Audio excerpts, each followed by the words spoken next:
A roar echoes beneath Arizona's blazing sun, but this tiger is far from the wild wilderness.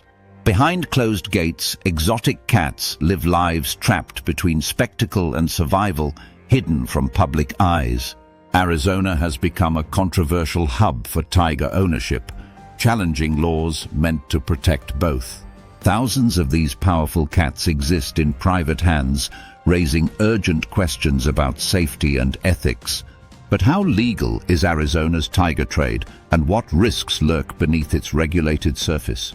State laws allow private ownership with permits, yet enforcement often falls behind mounting concerns. Tiger breeders profit from selling cubs as exotic pets, fueling demand and dangerous human interactions. These animals grow quickly, turning from adorable to intimidating within months, shifting owner dynamics drastically.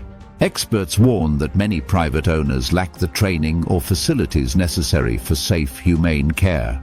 Incidents of escapes and attacks on humans have been reported, exposing regulatory loopholes nationwide. Arizona's tiger population sometimes doubles the number living in accredited zoos across the country. But what happened next stunned investigators as undercover footage revealed disturbing conditions in some facilities. Poor nutrition, cramped cages, and lack of veterinary care contrast sharply with the tiger's natural grandeur. Despite these red flags, loopholes in state law allow private breeders to operate with minimal oversight.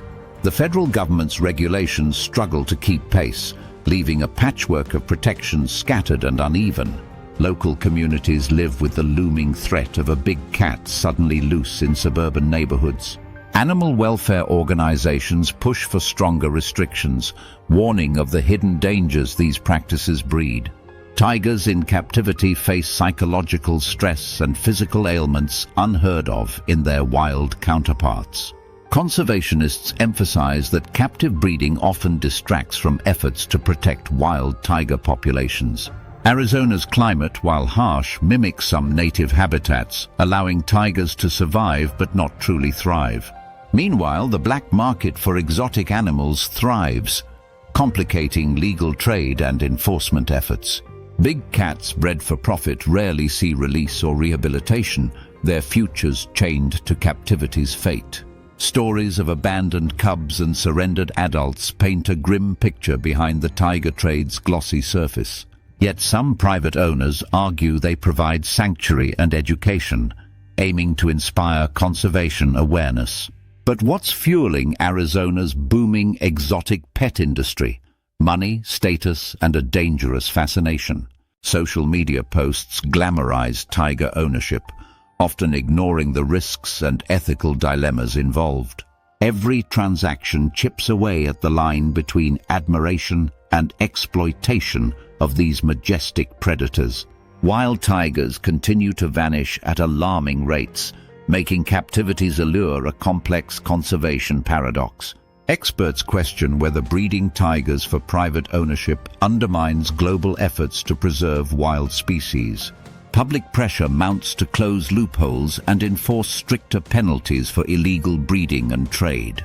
Lawmakers face a difficult balance between personal freedoms and protecting public safety and animal welfare. Arizona's tiger trade remains a stark reminder that legal does not always mean ethical or safe. In some cases, tigers have been rescued and rehomed to accredited sanctuaries, offering hope for recovery.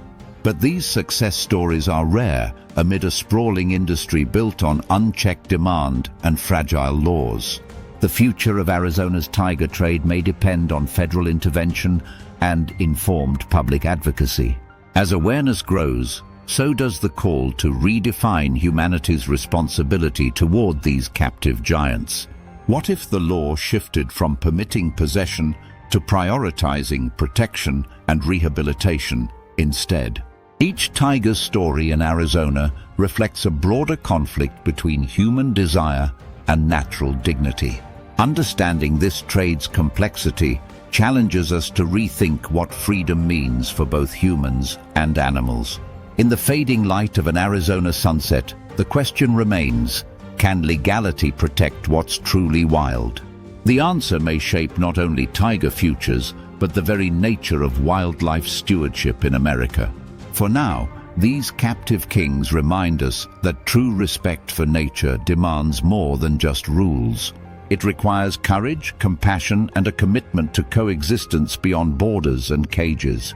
And in that, there lies a future worth fighting for, where tigers roam free in stories and spirit.